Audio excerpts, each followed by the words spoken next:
Sound check. Feels I'm getting more comfortable. I want to make sure I'm bringing you guys good content for this. Today's focus is going to be on the buy side. Really, it's going to be, well, actually, buy and sellers. Really, it's going to be um, about getting yourself ready to purchase a home. I guess I got to do some call outs too. Let me make sure I get my info here. We're being broadcasted on my Facebook page as well as the page in radio for Bended Knee Radio. Raheem, text me, make sure I got that right. The phone number is 678 381 1973. So that's a good number for the radio station itself. Hold on, let me see if I can get a little more volume on this. Hold on, you see my Bluetooth kick in? Hello, hello, hello, Raheem. What's the sound check look like now? Is that any better? Is that better? Is that better? Valerie, it sounds like you're hearing me great.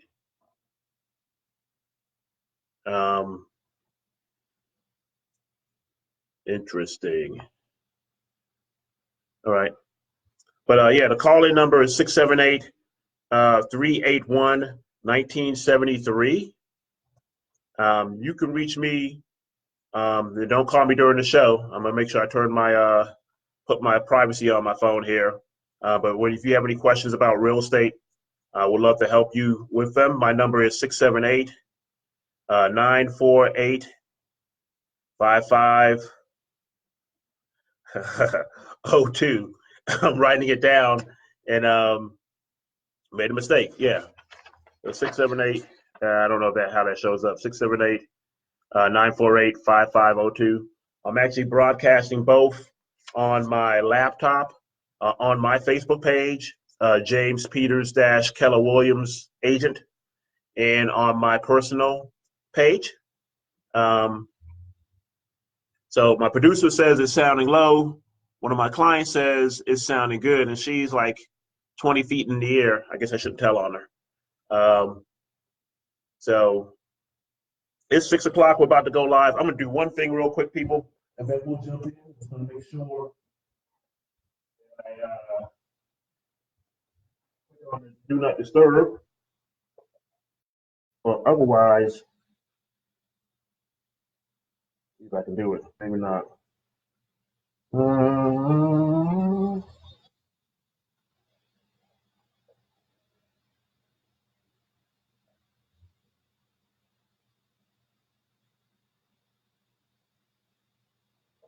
All right. Okay. All right. Well, hopefully no one calls me during this hour. All right. Hey. Hello, hello, hello, everybody. It's James Peters. We are about to get started here. This is my first broadcast of 2020. So I know you guys are 6 days in.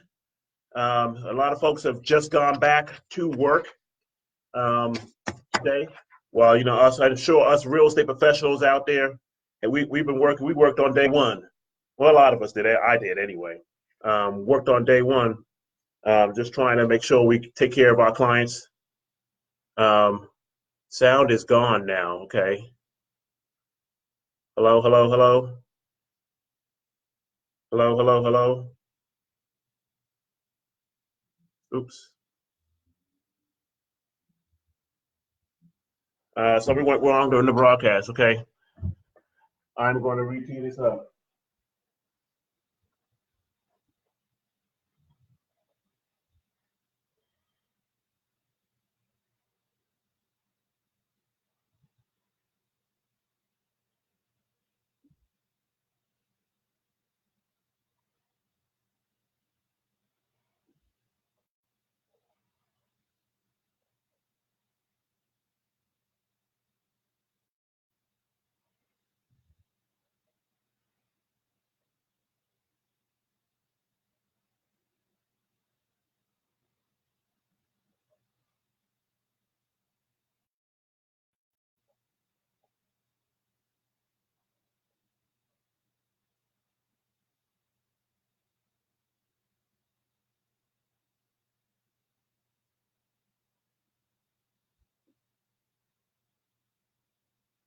All right, sorry guys. Let's try this again. That was my fault, playing around with this thing too much. All right, guys. So everybody here on my laptop can see the feed. Comes back on the Facebook. We had a few folks on there on my business, on my regular page.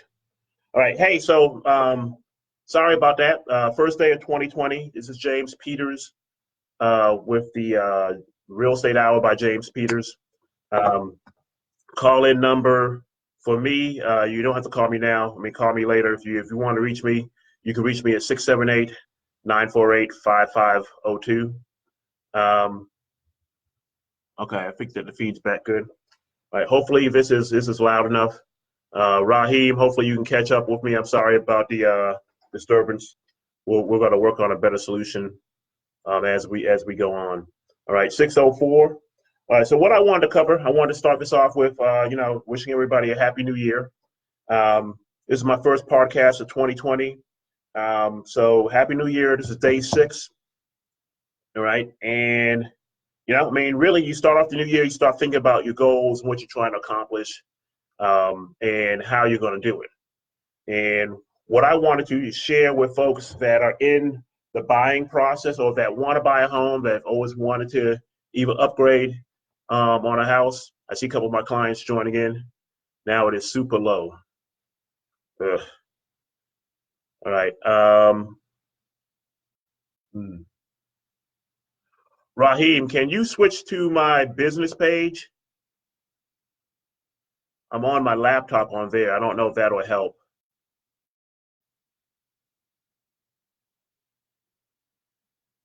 Give me a thumbs up if you can find my business page, Raheem. If you could switch to the feed on my business page. That's coming from my laptop.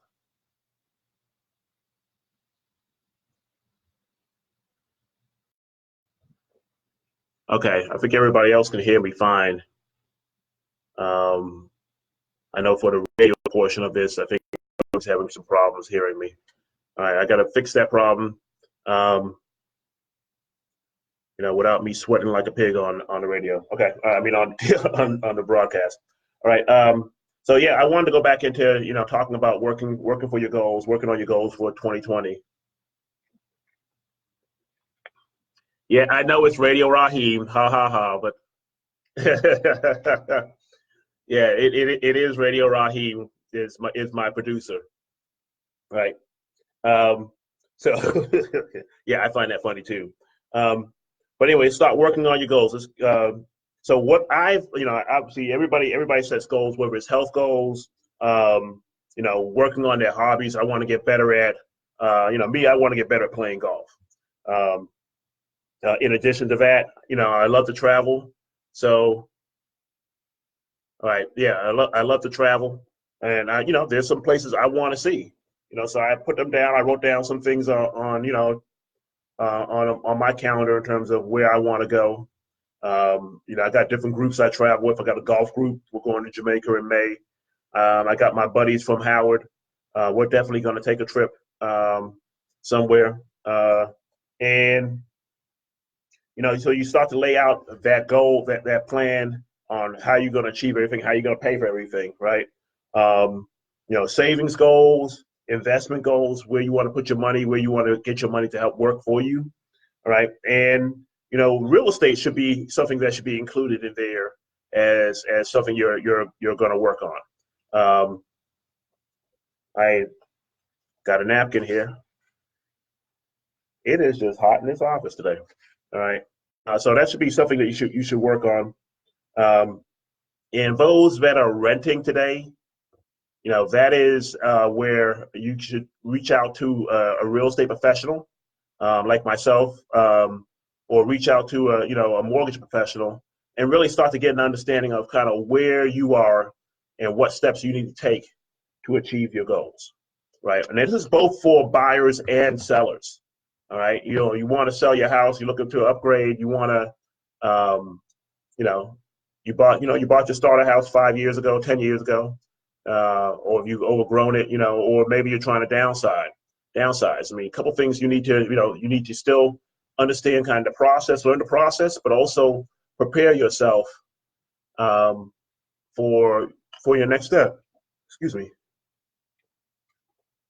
I've talked to some folks that on the buy side, they want to buy, they're willing, and could be, financially able, but they still have to get some pieces in place in order to prepare themselves. But so it's a process to go down the buying chain. Same thing on the sell side. You know what? Hey, they, have a house. They're ready to either downsize or upgrade, but they need to prepare themselves financially. They need to prepare the house, in order to get it ready to sell, right? And we need to work through the migration plan from selling your house to buying your new house. Whether you're downsizing or upside, upgrading, you need there's some steps in place, right? You bought your house at the bottom of the '08 market, you probably got a great price and got a low mortgage. That getting something comparable now or better may put you up a step on your mortgage. You need to make sure that your budget can support that. I think the first step in making any change is getting comfortable with change, getting comfortable with being uncomfortable. It's like what I like to say, because you're entering into an area where you may not have any recent experience buying a house, selling a house. What you did 20 years ago, 10 years ago on the selling side may not be, it's not the same environment. There's different things going on. There's different things that you got to watch out for your buyers. On the buy side, if you've never bought a house, this is not like going down to the dealership and picking up a car. All right. It may look like, okay, hey, you walk onto a new home lot and they got homes, right? They got spec homes, and you sit down, when you walk in there, you sit down, they smile at you. But it's not like just going and buying a car. You need to be represented, right? Because this is the largest financial transaction in most cases for everybody, right? There's some folks where it's not, but this is a pretty significant transaction. You need to make sure you have somebody partnered with you that will, has your best interests in mind, that is aligned with you during this transaction. And that's where a professional realtor comes into place. All right. If you need a recommendation, I think I can figure out a guy that can help you out. But that's where, you want to make sure you have a professional with you, somebody that is doing this type of transaction day in, day out. So you want to have somebody that has some experience, and I would love to interview for that process, for that role with you. All right. First thing that you got to do when you start this process of getting comfortable with the unknown is mindset. All right. And I feel, that mindset is a big factor that we all have to overcome. Every time I'm making a change, I first got to get my mind right to adopt myself during that change, right? And whether it's building a business or starting to work, starting the process of working out, which I'm going to start tomorrow. But it's, you got to have your mindset, you got to have your focus aligned towards not so much the big goal in mind, but the little steps. Hey, if I get up and I go to the gym tomorrow, get up at 6 and get in the gym and just get my cardio on and be done. That's the first step. Same thing like when you're buying a house, start exercising those muscles, and let's find a realtor, all right, and sit down and have what I call is a buyer consultation with that realtor, and let him or her take you through that roadmap that you need, just so you can get that idea. Okay, these are the steps I need to take care of. This is what's in front of me. These are the things that I need to take care of. All right, and when that realtor puts you in touch with a loan officer, all right, don't be scared about the ding on your credit, all right? Because even if you're further out, sometimes that first credit pull The objective is really just to figure out where you are. If you know you have outstanding credit, perfect. All right, then let's get you all the way underwritten, so you're ready to go. So you're staying ready as opposed to getting ready. If you know that, hey, there's been some bumps and bruises, don't put your head in the sand and pretend that that's not something you need to address. Take the challenge head on, and have a conversation with a lender, and help him outline kind of what steps you need to take to get right. And then if they recommend that you go to a credit place, I have a great a great credit guy that can work work on getting your credit right. So in a couple months you'll be ready to go. In fact, I have one client, and I met him at a home buying seminar. I'm so proud of this young man. I met him at a home buying seminar during last year, and everything wasn't perfect when we talked about his credit, but he was determined to buy a house. And now here we are a few months later, probably like 4 or 5 months. He's done everything he can to work on his credit. His credit went from, well, I won't tell you where it was, but his credit was definitely not in the area where you can buy a house. Now it's at 695. All right, so he's done everything. He's done the work. He's got up in the morning. He went to the gym basically, and was diligent about his work. There's some other things we got to work on with this young man to get him there, to get him, to find the right home for him. But he should be a homeowner. He's going to be a homeowner in 2020. I really believe so. All right. So 14 minutes in, you got your mindset right. The other step is to write down your goals. So, and start to communicate that to everyone. You got to start tricking your mind into believing that it is achievable. And also you got to, get your mind focused on being, holding yourself accountable. Let your mouth hold you accountable. All right. At least that works for me. I started talking about it. This is my goal. I'm gonna buy some real estate. I'm gonna buy some investment property. I'm gonna do this, and I talk to everybody about that. And then, there's a period during that process for me when I stop talking about it. When I stop talking about it, that means I'm in action, which is the last stage, which is I'm in the process of doing it. All right, so that's my objective. As a real estate professional, I end up being a psychologist, a doctor, a motivator, a coach. Because quite honestly, you need all that on your team as you go through this. As a financial advisor, and head cheerleader, except I can't do the splits and anything like that. No pom-poms.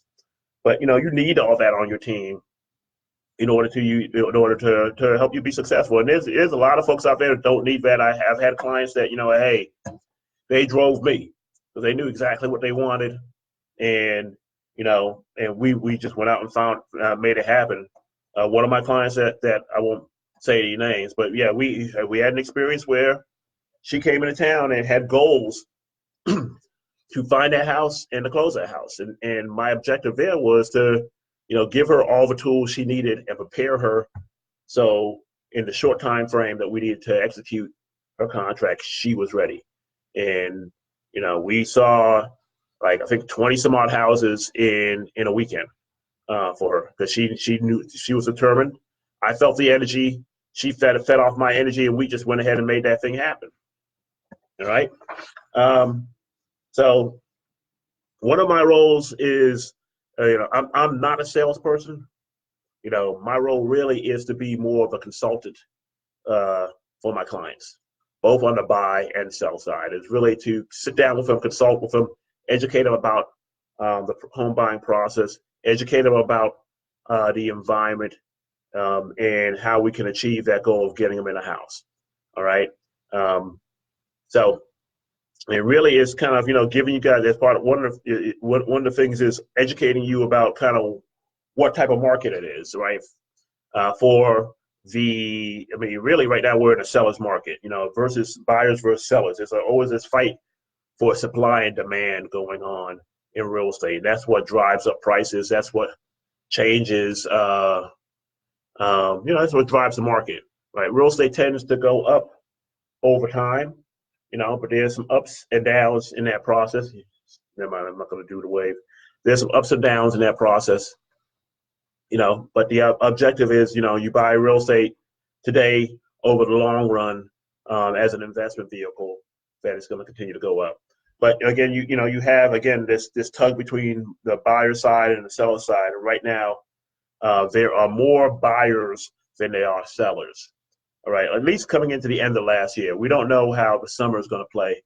But right now, we still consider it somewhat of a seller's market. It's gotten a little bit soft or gotten a little closer back to equilibrium in the wintertime, and we'll see what triggers are out there to give us a better indicator of the market. Right now, I mean, for like inventory is usually the biggest trigger.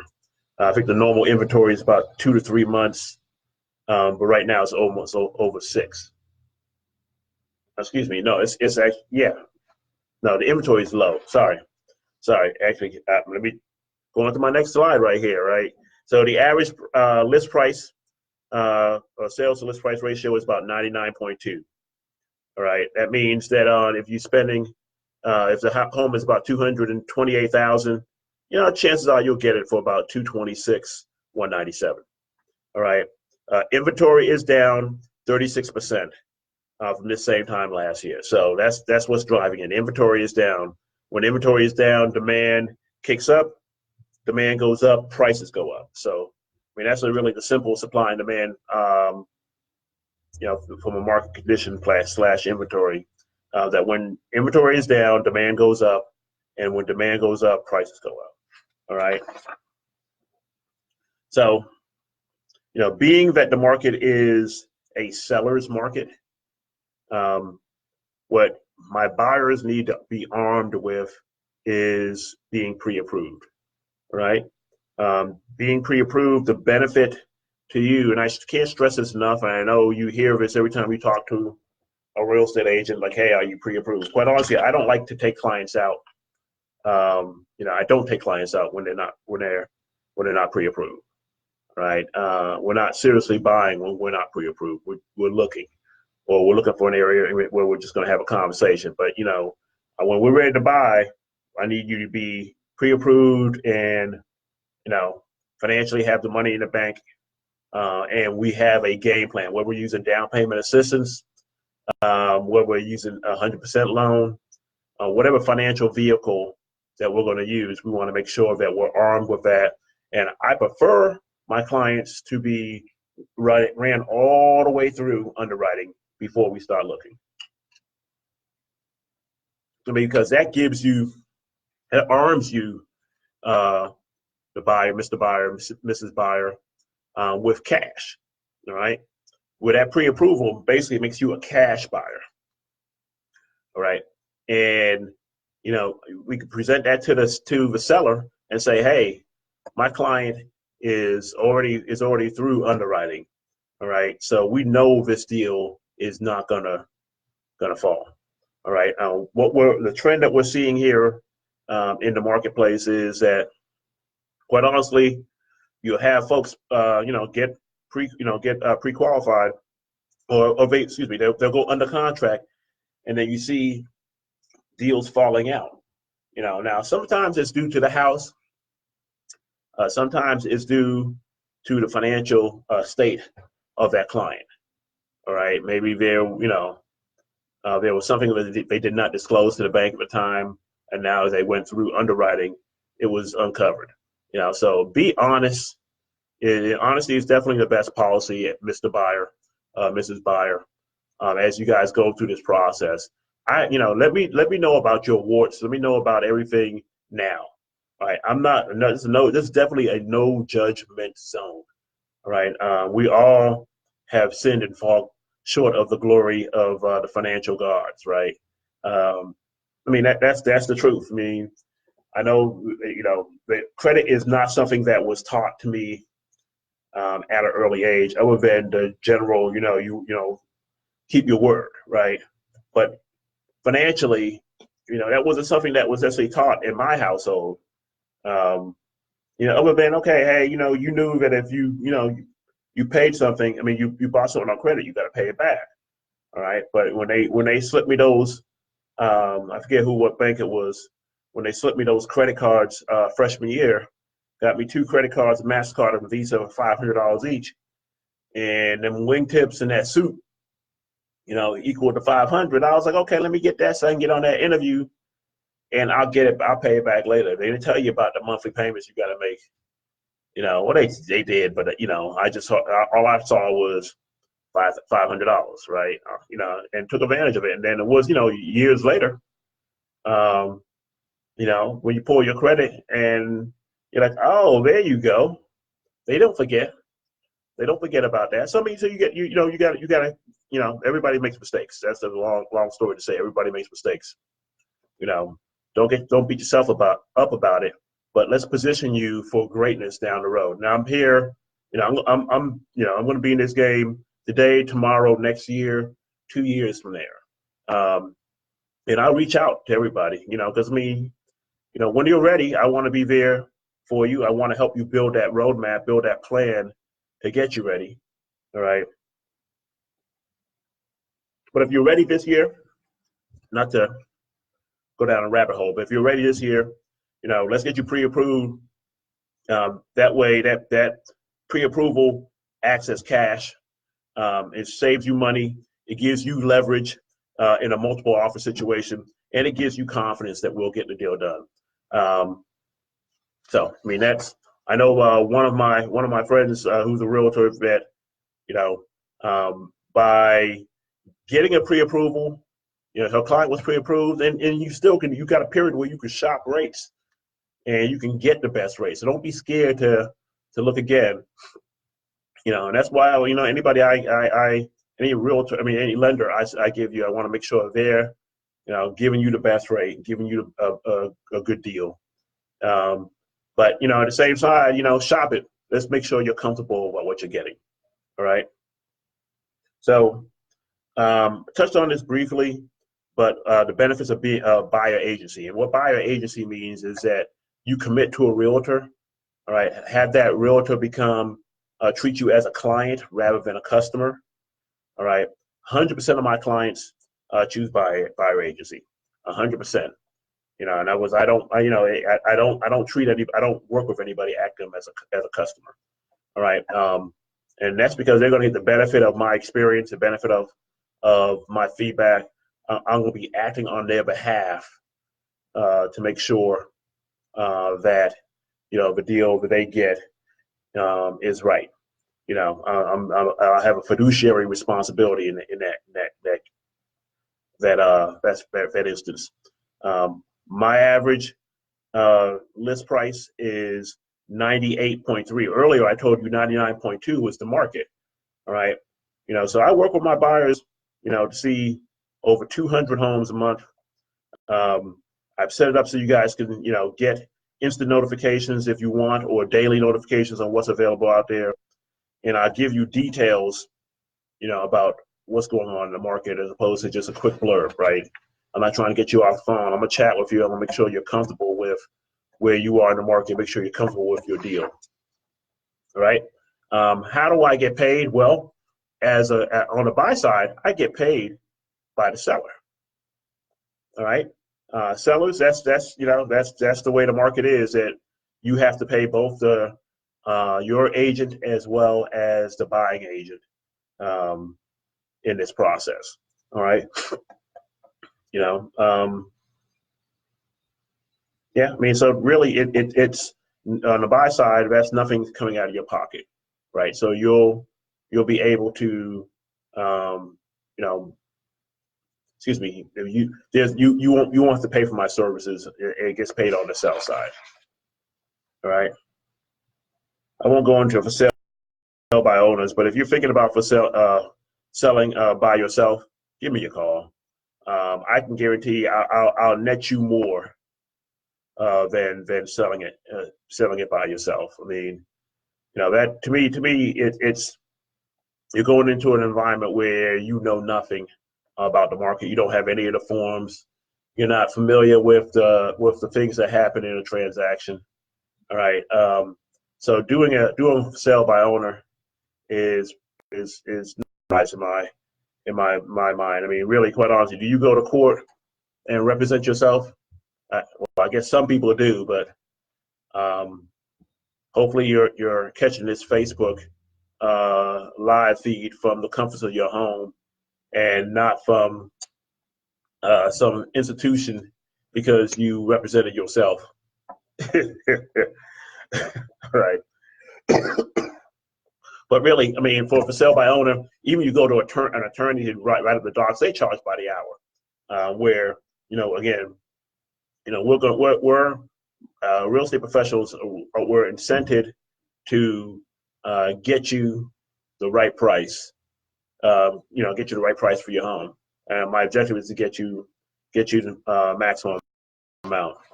All right. All right. New home builders, same thing. Builders pay my fee. All right. Builders pay my fee. They you know they prefer you to walk in there without representation.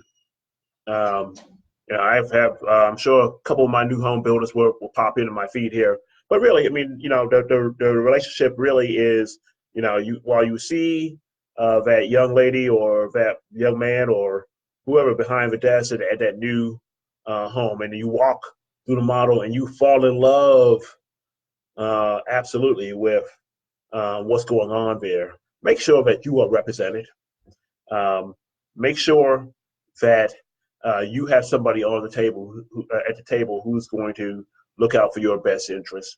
That on-site agent is focused on their effort. Their check comes from the dealer, from the builder, right? And their job is to represent the builder during the transaction. So it's just going to be you versus them. Make sure you have an agent there that's going to be focused on what are you getting from compensation standpoint, concession standpoint, that is willing to speak up when you see, even if, one thing that concerns you, tell me, I can flip the switch on and I want to say no more, Mr. Nice Guy, but really, I want to make sure that I articulate kind of what we want, we being myself and the buyers, what we want for in this house. So definitely one thing that we focus on.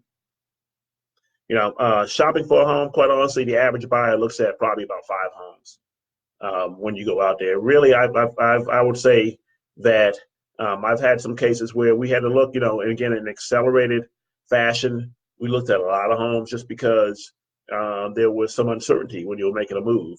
But generally, most of my buyers don't look at a whole lot of homes. All right.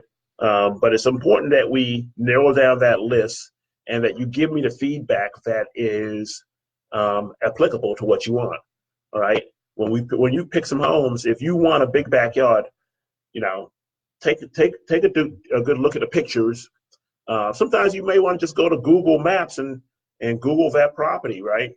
Now you can go to those Google Maps and you can scroll down the street. You can scroll down, kind of see if the homes in the neighborhood kind of fit what you want. Some of my clients, I advise that, take some time, get out in the car and, do a drive-by in those neighborhoods. Because at the end of the day, you don't want the only time that you see that neighborhood is when we go to open up that door. All right. If you want to be in a certain area, get comfortable with it. Make sure that it has all the infrastructure that you want. All right.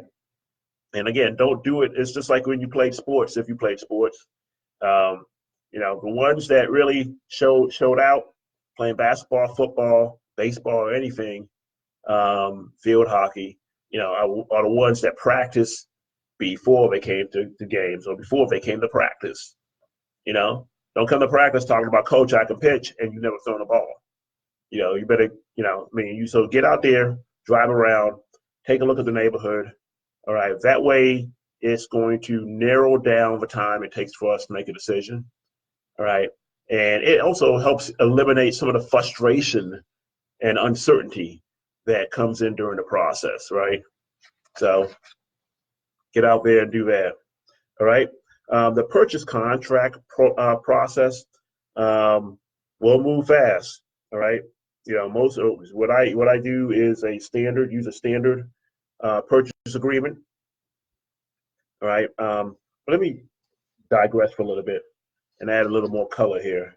And by color, I mean a chart. No,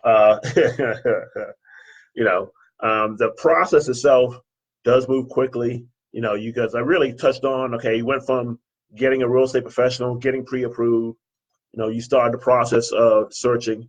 And if you go to my website, I had to post it on the last one, but everybody take out, someone write this in the comments, www.jamespetersjr.com. That is my site. So jamespetersjr.com, right over here. It's a new search site. It's plugged into both MLSs in Georgia, or at least in the Atlanta area. Put it on my business, in the comments on my business page. Hopefully that goes in. All right. So that way you can see, you can set up a profile there. All right. You can create your own account. And you can go through and you can, play with the levers in terms of, hey, I want 4 bedrooms, 3 baths. I want it in the Lawrenceville area, or I want to look in Smyrna. I'm really interested in just new construction, or you know what, I don't want a house that's more than 10 years old. So, I go back to 2009. That's about right. Sorry, 2010.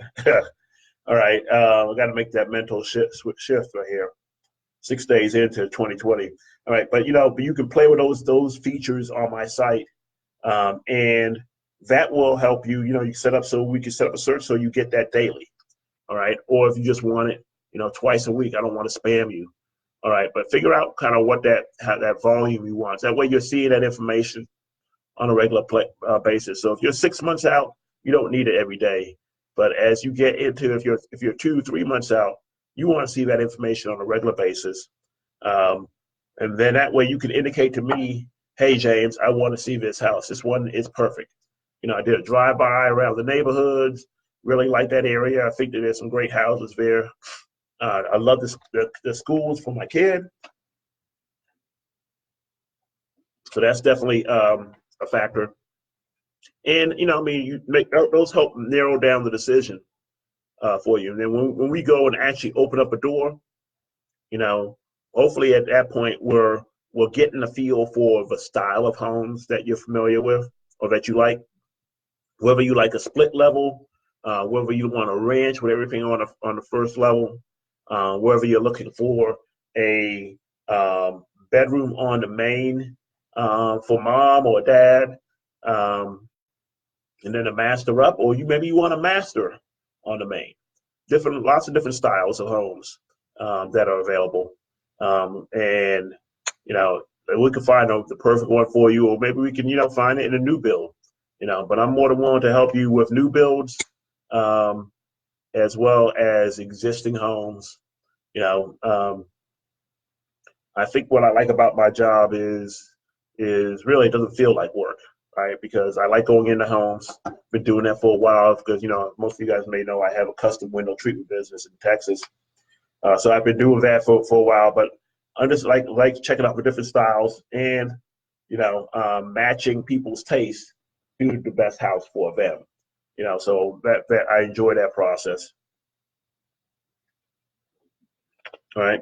So once we find that perfect house, then we make an offer, right? And there's a couple things that go into that offer, right?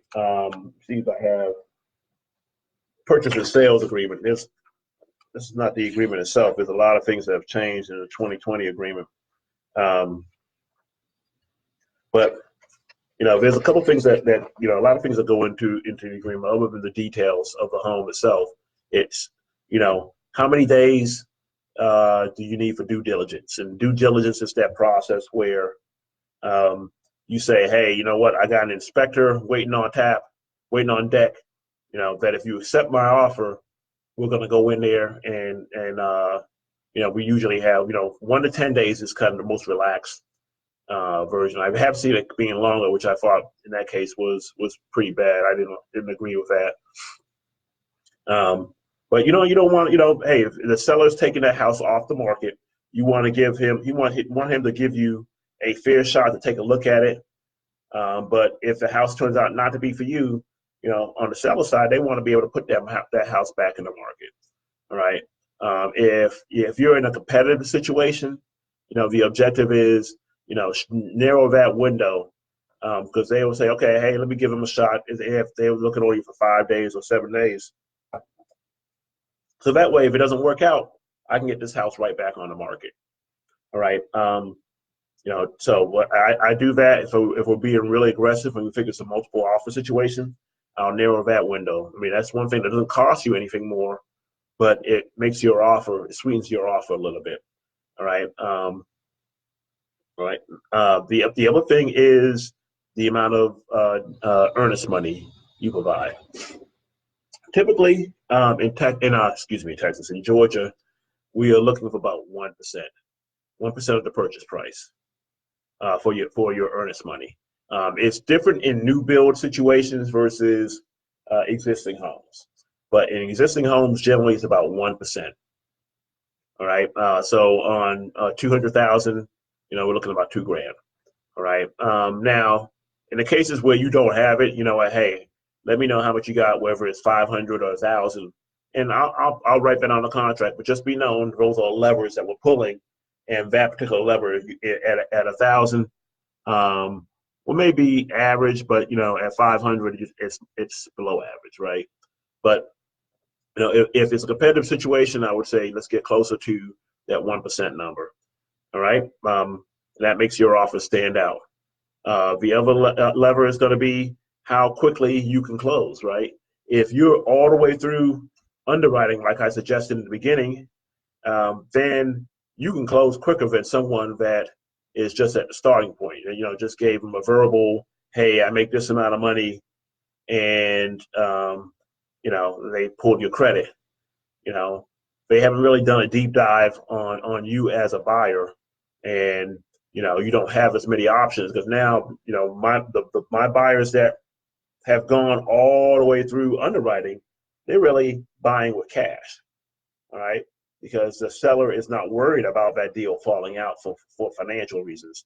So you on your due diligence, on your financial disclosure, your FHA or conventional disclosure, I can narrow down that window required for the contingency, the financial contingency.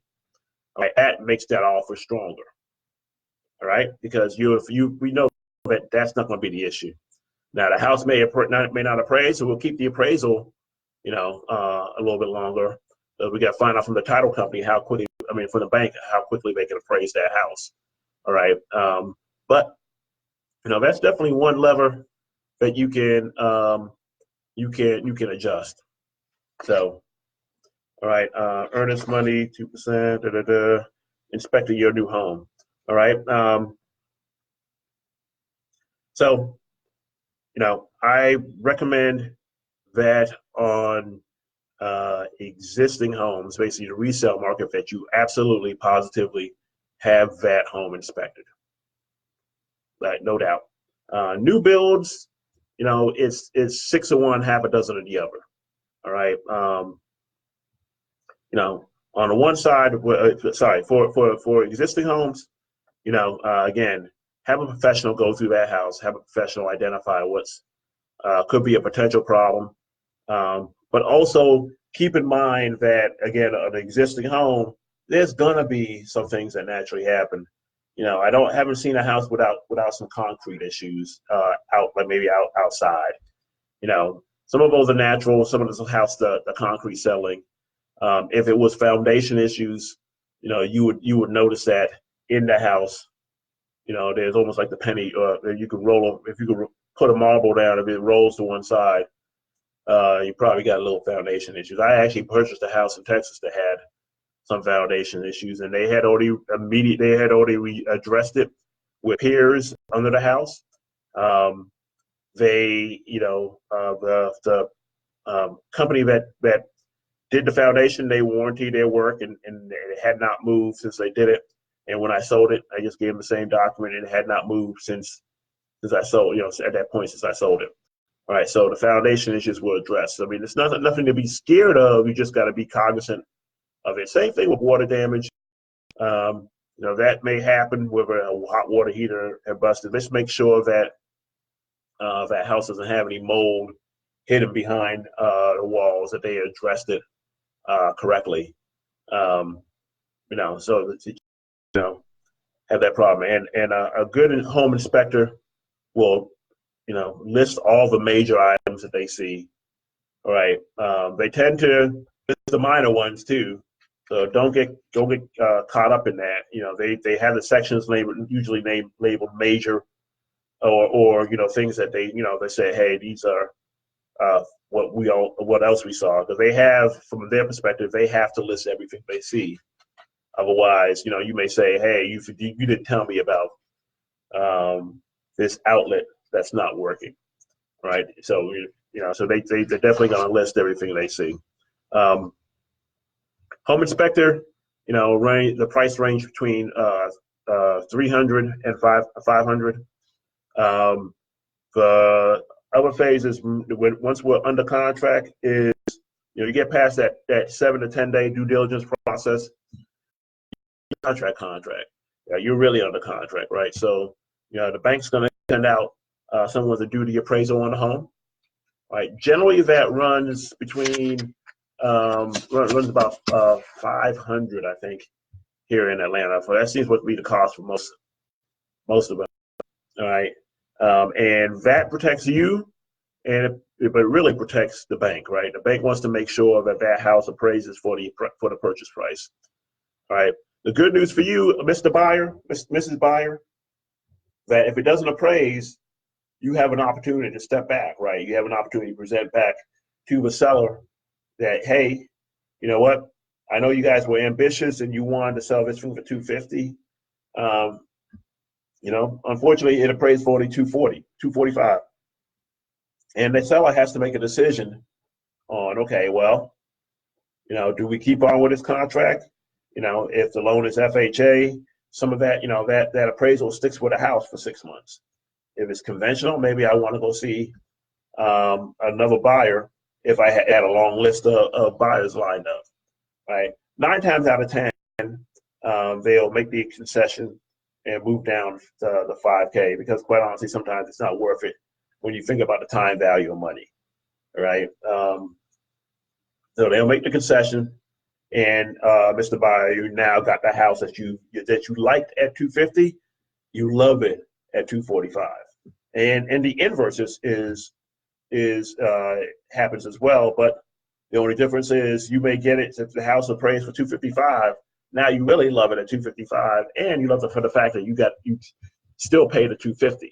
So you don't when you get it appraised, the price doesn't go up, so it can only go down. So that's why it becomes more of protection for the buyer. Right, so it helps you from overpaying. All right, so loan approval means you have full commitment. Most of my guys, if we get them pre-approved, we run you through pre-approval early. So we already know that you have full commitment. But now you have, you're good for the loan. Your house appraised for what you want to pay for it. You're doing things on your back end now. Hopefully, you're getting your movie company laid out. You're figuring out what your transition plan. Because really, at this point, we're really waiting for closing, right? So find out about the utilities, start to schedule those things. The bank is still. The title company is going through the attorneys are going through and looking at title on the house to make sure that it is. There's no issues with the title. They're doing all that thing, doing all those in the background. So when we get to closing date, good loan officers will hopefully have that package in early, that clear to close, give you the CD so you can take a look at it, look at what the numbers look like. Now, this is an important portion, buyers. All right. And you can share it with me if you feel comfortable, but it's not required if you have if you're comfortable with your loan officer. But this is the point where they show you everything that's on that settlement, everything that you're going to bring to the table. It outlines the amount your monthly payments are going to look like. All right. There's on the surface, sometimes owning feels like it's more expensive than renting. Right. The reality is, when you factor in that, almost when you first buy a house, almost all of that monthly payment is interest. All right. And there's a little bit that goes to principal. Well, you get to write all that interest off. So if you're filing your taxes and you've been doing the easy tax for easy forms for a year, now you'll probably do the 1040 schedule. All right. And then you get to write off a lot of interest. Right. For me, I like writing off interest. I've never been able to write off my kid. I guess I should say that. But no, I mean, but that's definitely a write-off for me to like get some of my money back from Uncle Sam, and protect my money, give me some savings I could put away. So now you'll be able to do that on your taxes. So you'll get a nice little kiss getting in the house, and you can't do that while you're renting. Nothing gets written off. You're paying $1,500. You're paying $1,500. You can't write off any of that. Now, on a house, you're paying $1,500. All right, now you're writing off probably about, in the first month, you're probably writing off $1,300 easily.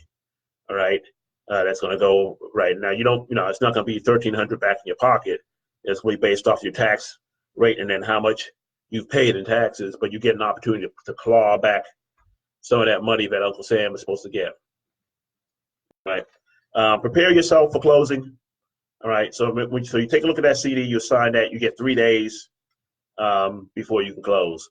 Prepare yourself for closing. Make sure you take the time off. All right.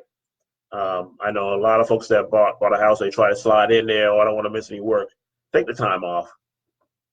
All right. Make sure you can get there early for closing. Bring I guess they say a cashier's check, but really, you sit down and get the wiring instructions, hopefully a couple days before, so you can wire that information to the attorney's office. All right, wire those funds there. I've had one client that honestly, I'm sitting at the closing table, and they were hustling back from the bank, because we didn't get the wiring instructions right. So let's make sure we get those wiring instructions done, and you take care of that in a timely fashion, which is not right before close, right? Bring a driver's license and an official ID, because they want to make sure they're going to verify who you are when you come in. So, yeah, I mean, really, that's the entire circle here. Take a snapshot of this. All right, with this process. I mean, really, it's an easy process. It's one that I've taken folks through time and time again. Now, I say easy. There are definitely nuances that come up, right? There are definitely nuances that pop up that make your transaction different than others. I mean, I haven't had any transaction that was alike, whether it's because of the situation, who the buyers are, who the sellers are, dealing with temperament, looking at the various properties, time frame, and the need driving the transaction. Right. I've had a couple that they were buying a property downtown for their daughter, who was in school downtown, and they wanted to take her out for dorm. All right. That situation was, hey, that was a cash deal, and it was an opportunity to, look at some high rises and find the right one. I've had one where, like I mentioned before, where she transitioned from another state, right? And her time frame was tight. And what we did is we made sure we got her through underwriting beforehand. All right. and prepared her for that tight time frame in order to get her in the right property. I've had a client that that were living in their father's basement. I mean, a family of five living down there, really, and it was it was comfortable, but it was time for them to move out, right? And my job was to help them find a home that was close in the right school district for their kids, close enough to their grandparents, for the grandparents so the kids can visit, but also large enough and had the things that the buyer wanted. Like he wanted a massive backyard, he wanted an oasis, almost a wooded oasis, so where he could sit down and just chill, have his own time, and maybe a stream in the back so they can go fishing. So I mean, we can find every transaction is different. Atlanta has the benefit of Atlanta and the greater Atlanta area has some great communities all around, right? And I mean, I'm more than willing to. I got a hybrid, so I'll jump in the car and I'll push it, whether it's going out to Villa Rica, out there past, going closer to the Alabama border, or going down to McDonough, Locust Grove in USDA territory. I've sold down there. Loganville, Lawrenceville, Buford. I've sold over there in Marietta, Kennesaw, or in the city of Atlanta. Hey, I have a car. I'll move around, and my objective really is to find the right house for you. I know this sounds like an hour of an advertising, but hopefully you get an idea of the process. Hopefully you get an idea of what a good agent will do for you. One thing I do want to mention here, we got 6 minutes, is referrals. My business is built on referrals, right? So my business is built. That's the lifeblood of a real estate agent. And it's not me with my begging ass. No, it's really just referrals. So if you like my service, if you feel that that I did a good job for you, or you enjoy, whether or not you're through the process or still working through the process, hey, talk to me about your friends, or talk to your friends about me. Talk to your work buddies about me, your schools, your church, folks on Facebook. Share this post, share this broadcast with your folks. You can actually go live or share a broadcast, go do a live broadcast on your page through your sphere. Would love for you to do that. Would love for you guys to call me with any real estate related questions, or just any questions overall. I did this whole broadcast without talking about my Patriots. I'll put it on the end because I know everybody's a Patriot hater. But you can't win them all. But I do have that mindset that I try to win for all my clients. I'm looking for a win-win situation between the client and the buyer and the seller. But at the end of the day, I'm representing you as a Mr. Buyer, you Mr. Seller, you Mr. Investment person, and I want to make sure that I get you what exactly it is you need, whether it's for your kid, whether it's for your personal home, an investment property, any section, any town of Atlanta. So feel free to reach out. My number is 678-948-5502. We're still working on this podcast, so it's not going to be. I say this all the time. It's not going to be just an hour of me talking. I actually was supposed to have a couple people here, but I didn't. They didn't get a chance to come over. But hopefully, we can get some schedules right. Maybe do this in a model home, kind of show off those homes. But go to my page, James Peters Keller Williams Agent. Join my page, like my page. I post content out there. Well, when I did, had 3 trips or 3. I saw multiple new builds this weekend. I posted some pictures of those out there. Give me your thoughts. Let me know whether or not you're interested in buying, selling, investing. Would love to share with you my website, as well as love to share with you um, share with you how I can help you during the process. Um, so 3 minutes left. I need to have some music, so play an outro, and then everybody can just have some nice music to deal with rather than just see me shuffling paper. But I really appreciate the folks that stayed on, that are catching this broadcast. Like I said, I will do a watch party or two and share it with a few groups. I'll be here, try to do this every Monday from 6 to 7. And if you checked it out, Mel, Janice, um, Jeff, please, please, please give me your feedback, and give me your thoughts on what I can do better. Looking to improve, looking to help more folks. So one of my goals is to improve and obviously to sell more real estate than I did last year. Yeah, hit me with some jazz radio, Raheem. Hit me with some jazz. Hit me with some jazz. I gotta perfect this process. I'm still learning how to navigate this process. Thanks, Val. Thanks for watching. Hopefully, I didn't ramble too much. But as I try to improve and try to share with folks, um, feel free to give me some feedback so I can get better. Same thing as an agent working with you. Hey, my style may be different than your style of communication, but feel free. I'm always open for feedback. Always open for self improvement, and I'll give you. That exchange is welcome.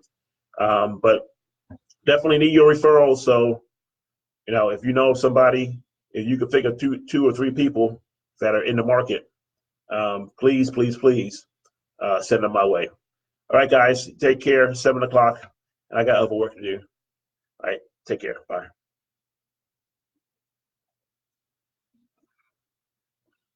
Raheem, you get all that?